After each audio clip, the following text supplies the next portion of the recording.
আসসালামু আলাইকুম প্রিয় দর্শক, গতকাল ছিল জুলাই মাসের 4 তারিখ।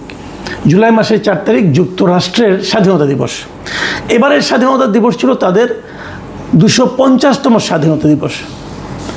এই স্বাধীনতা দিবস উপলক্ষে বাংলাদেশে একটা জাঁকজমকপূর্ণ অনুষ্ঠান হলো। অনুষ্ঠানটা কোথায় হয়েছে?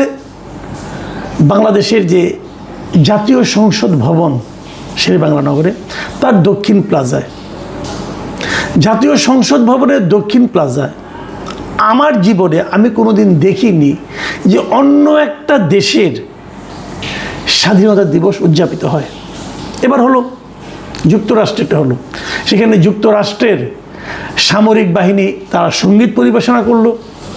সেখানে যুক্তরাষ্ট্রের পতাকা ছিল, বিশাল ঢাউস একটা পতাকা ছিল। সেই পতাকা পথ করে উড়েছে জাতীয় সংসদের দক্ষিণ প্লাজায়। এবং সেখানে আমাদের দেশের অনেক বড় বড় মানুষ, যাদেরকে আমরা ভোট দিয়ে নির্বাচিত করেছি, এই স্বাধীন সার্বভৌম পার্লামেন্টে পাঠিয়েছি, সেই বড় বড় মানুষেরা সেখানে যে যুক্তরাষ্ট্রের যে রাষ্ট্রদূত ঢাকায় নিযুক্ত, তার সঙ্গে দাঁড়িয়ে সেখানে অনুষ্ঠানে অংশ নিয়েছেন, কথা বলেছেন, সৌহার্দ্য বিনিময় করেছেন। এবং যুক্তরাষ্ট্রে আমাদের কত বড় বন্ধু, যুক্তরাষ্ট্র সারা দুনিয়ার জন্য কত ভালো একটা দেশ, সেটা তারা গদগদ ভঙ্গিতে প্রচার করেছেন। মানে আমি এটা দেখে, বিশ্বাস করেন, আমি একদম হতভম্ব হয়ে গেছি। কখনো দেখেছেন আপনারা যে আমাদের জাতীয় সংসদের দক্ষিণ প্লাজায় এখানে অন্য কোনো দেশের একটা অনুষ্ঠান এভাবে হয়েছে? আমার মনে পড়ে না, হতে পারে হয়তোবা, কিন্তু সেই সময় হয়তো আমি জানি না, অথবা আমার স্মৃতি ভ্রম ঘটেছে কিনা আমি বলতে পারবো না। আপনারা দেখেছেন, এবার হয়েছে। আপনারা যদি যুক্তরাষ্ট্রের সঙ্গে বাংলাদেশের সম্পর্কটা ভাবেন, আমরা অনেক দেশের সঙ্গে আমাদের সম্পর্কের কথা ভাবি, বলি কোন দেশ আমাদের কত বড় বন্ধু, আমরা এগুলো বলি। আমাদের যে স্বাধীনতা, আমরা যে আজকে বাংলাদেশ হয়েছি, এই স্বাধীনতার সময় আমাদের যে যুদ্ধটা হয়েছিল, যেটাকে আমরা মুক্তিযুদ্ধ বলি, সেই যুদ্ধের সময় যুক্তরাষ্ট্রের ভূমিকা ছিল আমাদের মুক্তিযুদ্ধের বিরুদ্ধে। যুক্তরাষ্ট্র এবং চীন উভয়েরই ভূমিকা ছিল আমাদের মুক্তিযুদ্ধের বিরুদ্ধে। চীন তো আমাদের স্বীকৃতি দিয়েছে আমাদের দেশ স্বাধীন হওয়ার 3-4 বছর পরে। তার আগে তারা আমাদেরকে একটা স্বাধীন রাষ্ট্র হিসেবে তো মানতই না। যুক্তরাষ্ট্র দ্রুতই স্বীকৃতি দিয়েছে, কিন্তু তারা পুরো যুদ্ধে পাকিস্তানিকে সহায়তা করেছে এবং এই যুদ্ধে আমাদের বিরুদ্ধে তারা তাদের 7th ফ্লিট, মানে 7ম নৌবহর পর্যন্ত পাঠিয়েছিল। শেষ পর্যন্ত সে চট্টগ্রাম পর্যন্ত আসতে পারেনি। অনেকে অবশ্যই এবার দেখলাম ফান করে বলছেন যে আজকে থেকে 55 বছর আগে তারা যে 7ম নৌবহর পাঠিয়েছিল, এটা এবার এসে ঠিকঠাক মতো পৌঁছেছে। যে এবার যে পৌঁছেছে তার বড় প্রমাণ হলো যে এই সংসদ ভবনের সামনে তাদের এই অনুষ্ঠান। মানে আমি মাঝে মাঝে ভেবে অবাক হয়ে যাই যে আমাদের যাদেরকে আমরা এবার রাষ্ট্র পরিচালনার জন্য যাদেরকে দায়িত্ব দিয়েছি, যারা আমাদের সরকার, তাদের এই কেমন নতজানু মনোভাব।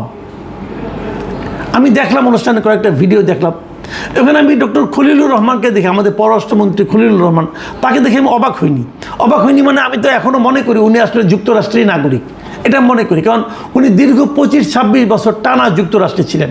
যদি উনি নিজে অস্বীকার করেন যে উনি যুক্তরাষ্ট্রের নাগরিক না, তারপরে আমার প্রশ্ন, তাহলে আপনি এত বছর ওখানে ছিলেন কীভাবে? অবৈধভাবে ছিলেন নাকি আপনার গ্রিন কার্ড আছে? তাহলে আপনার গ্রিন কার্ড আছে, কীভাবে ছিলেন? তো উনি তো ওনাকে আমি আমেরিকান মনে করি। আমাদের সরকার প্রধান ওনাকে একজন আমেরিকান নাগরিককে আমাদের পররাষ্ট্রমন্ত্রী কেন বানিয়েছেন, এটা উনি ভালো বলতে পারবেন, আমি জানি না। কাজে ওনাকে দেখে আমি অবাক হইনি। আমি অবাক হয়েছি আমাদের স্বরাষ্ট্রমন্ত্রীকে সেই অনুষ্ঠানে দেখে, আমাদের স্বরাষ্ট্রমন্ত্রী সালাউদ্দিন আহমেদকে সেই অনুষ্ঠানে দেখলাম। আমাদের ভারপ্রাপ্ত স্পিকার, এখন এই মুহূর্তে যেহেতু আমার স্পিকার দেশে নাই, যিনি ভারপ্রাপ্ত স্পিকার কায়সার কামাল, ওনাকে দেখে আমি অবাক হয়েছি। আমি বিস্মিত হয়েছি জামায়াতের আমির ডক্টর শফিকুর রহমানকে দেখে। ডক্টর শফিকুর রহমান দেখলাম সেখানে একটা বক্তব্য দিলেন, এবং উনি বক্তব্য দিতে যে যুক্তরাষ্ট্রকে ধন্যবাদ জানালেন। এই কারণে যে বললেন যে যুক্তরাষ্ট্রকে ধন্যবাদ জানাচ্ছি, কারণ ইংরেজি বলেছেন, আমি বাংলায় বলে দিচ্ছি আপনাদেরকে। যুক্তরাষ্ট্রকে ধন্যবাদ জানাচ্ছি কারণ যুক্তরাষ্ট্র মধ্যপ্রাচ্য যুদ্ধ থামানোর জন্য উদ্যোগ নিয়েছে। মানে হাসবো না কাঁদবো?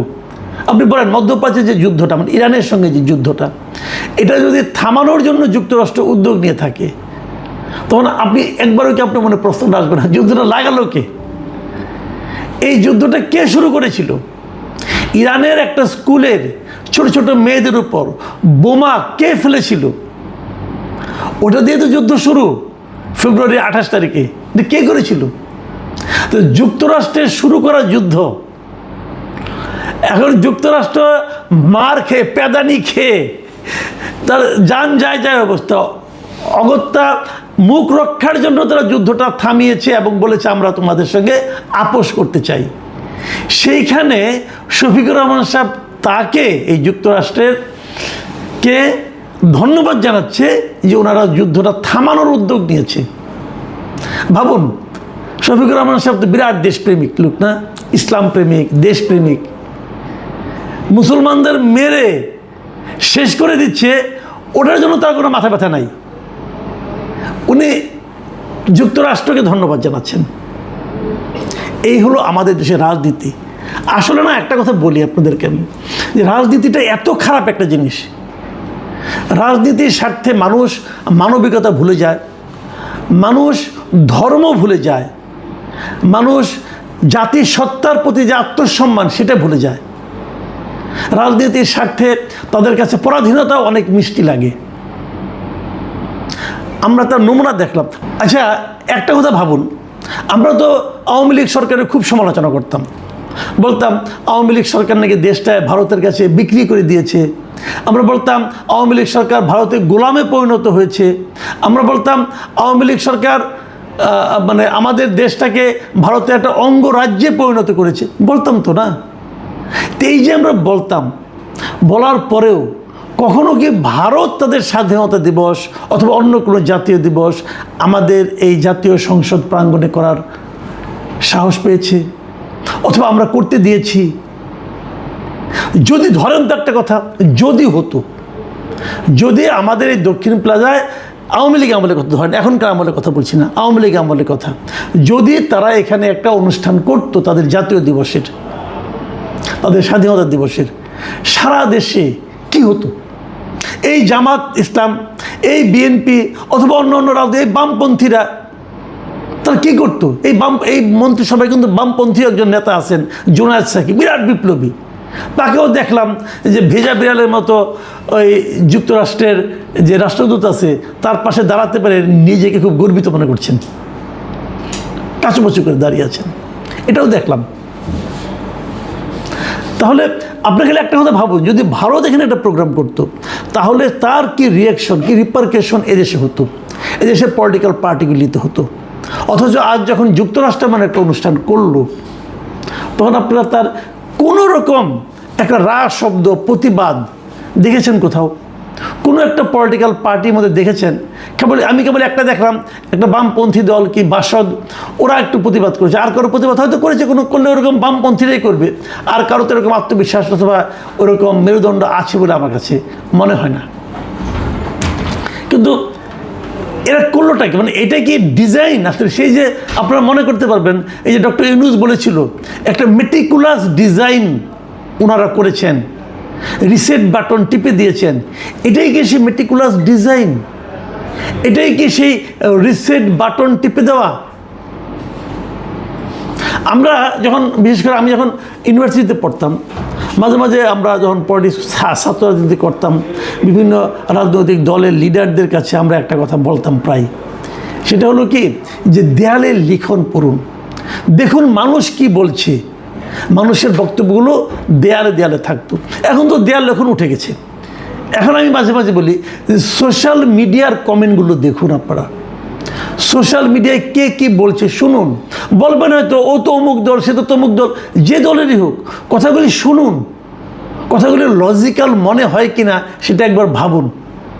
আমি এই সরকারের জন্য, যারা এগুলি করছেন তাদের জন্য এরকম সোশ্যাল মিডিয়া থেকে কিছু কমেন্ট আপনাদেরকে একটু আমি পড়ে শোনাতে চাই। কে লিখেছেন নামগুলি বলার, আমি কমেন্টগুলি পড়ে শোনাতে চাই। একজন লিখেছেন, যারা আমাদের স্বাধীনতাই চায়নি তাদের স্বাধীনতা আমাদের দেশেই পালন হচ্ছে। বাহ, সুন্দর। আরেকজন লিখেছেন, এখন থেকে বিশ্বের সকল দেশের স্বাধীনতার উৎসব বাংলাদেশের সংসদ ভবনের দক্ষিণ প্লাজায় পালন করা হোক। যারা আমাদের স্বাধীনতার বিপক্ষে ছিল তারাই এখন পরীক্ষিত বন্ধু। আরেকজন লিখেছেন, সংসদের সামনে একটা স্ট্যাচু অফ লিবার্টি স্থাপন করলে ব্যাপারটা কেমন হয়। আরেকজন লিখছেন, শুভ জন্মদিন, জুলাই পরবর্তী বাঙালির জাতির জন্মদাতা আমেরিকা। মারাত্মক কথা কিন্তু। তাহলে এই জুলাইটা আসলে এই যে জুলাই পরবর্তী বাঙালি জাতি, তাদের জন্মদাতা হলো আমেরিকা। আরেকজন লিখেছেন, গোলামি না আজাদি, এখন আমেরিকার পাঁচাটি। খুব বলা হতো কিন্তু, খুব বলতে শুনতাম এই দলগুলিকে, এই জামাত ইসলামকে বলতে শুনতাম গোলামি না আজাদি, আজাদি আজাদি। এখন আজাদি, এটা আজাদি, এটা আজাদি। আমাদের জাতীয় সংসদের সামনে আমেরিকানরা তাদের স্বাধীনতা দিবস পালন করে, আমেরিকান ফ্ল্যাগকে পাশে রেখে আপনার নেতা বলতেছে যে আমেরিকাকে ধন্যবাদ, কারণ তারা মধ্যপ্রাচ্যে যুদ্ধবন্ধের উদ্যোগ নিয়েছে। এটা আজাদি? কাজে যিনি লিখেছেন যে গোলামি না আজাদি, এখন আমেরিকার পাঁচাটি, এর চেয়ে নির্মম বক্তব্য আপনাদের জন্য আর কিছু থাকতে পারে না। বাট সমস্যা হলো কি, আমি জানি এটা আপনাদের গায়ে লাগবে না। গায়ে লাগবে না এই কারণে যে আপনারা তো সিদ্ধান্ত নিয়ে মাঠে নেমেছেন। আপনারা পা চাটার গোলামি করার সিদ্ধান্ত নিয়ে যখন কেউ নামে, তখন তাকে কিন্তু গায়ে লাগানোর মতো কিছু বলা যায় না। আপনি যাই বলবেন সে হে হে করে হাসবে, তার তো গায়ে লাগবে না। আমি ভাবতে পারি না যে আমরা জাতি হিসেবে কোন দিকে যাচ্ছি, আমি আসলেই ভাবতে পারি না। আমি একটা স্বাধীন সার্বভৌম রাষ্ট্রের একজন নাগরিক হিসাবে সত্যি কথা বলতে কি আমি অপমানিত বোধ করছি। আমার জানার খুব আগ্রহ, সরকার প্রধানকে আমি বলছি, ভাই এই প্রস্তাবটা আপনি কিভাবে অনুমোদন করলেন, অথবা এই প্রস্তাবটা আপনার কাছে কে নিয়ে গেল, কে আপনাকে বললো এটা করলে পরে খুশি হবেন, কে বলল, তাকে দয়া করে চেয়ে রাখেন। সে আপনার মিত্র নয়, সে আপনাকে ভাজুং বুঝায় এই কাজটা করছে। সে আসলে আমেরিকার পারপাস সার্ভ করছে, এবং সে আসলে আমেরিকার চর, যুক্তরাষ্ট্রের চর হিসেবে সে এখানে কাজ করছে, এবং এর মাধ্যমে সে যুক্তরাষ্ট্রের যে পারপাসটা সেটাই সার্ভ করবে।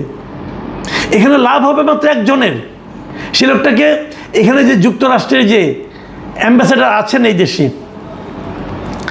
মিস্টার ব্রেন ক্রিস্টেনসন, তার লাভ হবে, আর কারো লাভ হবে না। সে ট্রাম্পকে বলতে পারবে, দেখো এই দালালগুলিকে আমি কোথায় এনে নামাইছি, আমার পায়ের কাছে এনে বসাই দিছি। এ বলবে।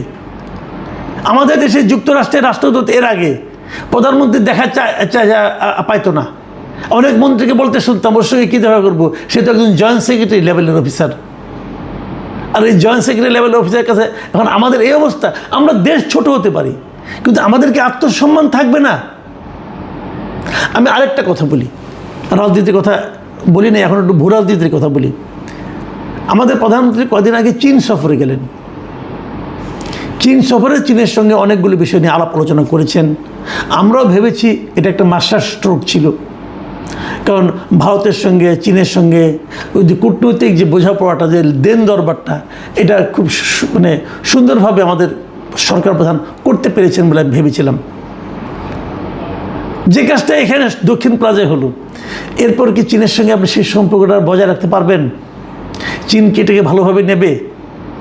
একদম অপ্রয়োজনীয় একটা ঘটনা দিয়ে আপনারা কিন্তু আপনার এতদিনের যে কূটনৈতিক যে অর্জনটা সেটাকে নষ্ট করে দিয়েছেন। আমি সরকার প্রধানকে অনুরোধ করব, একটু ঠান্ডা মাথায় চিন্তা করেন এবং ভাবেন কে আপনাকে বুঝিয়েছিল যে এই কাজটা হলে খুব ভালো হবে, তাদের ব্যাপারে সতর্ক হন। নাহলে কিন্তু আরও বড় বিপদ আমাদের জন্য অপেক্ষা করছে। আত্মসম্মান তো গেছে, সারা দুনিয়ার লোক তো দেখবে। ভারত এরকম হবে? ভারতের জাতীয় সংসদের সামনে যুক্তরাষ্ট্র যে ধরনের অনুষ্ঠান করতে পারবে? পৃথিবীর কোনো দেশে পারবে না, কেবল বাংলাদেশেই সম্ভব। কারণ এদেশে প্রচুর লোক বাস করে, যারা এখানে বাস করে কিন্তু অন্য দেশের গুণগান গায়।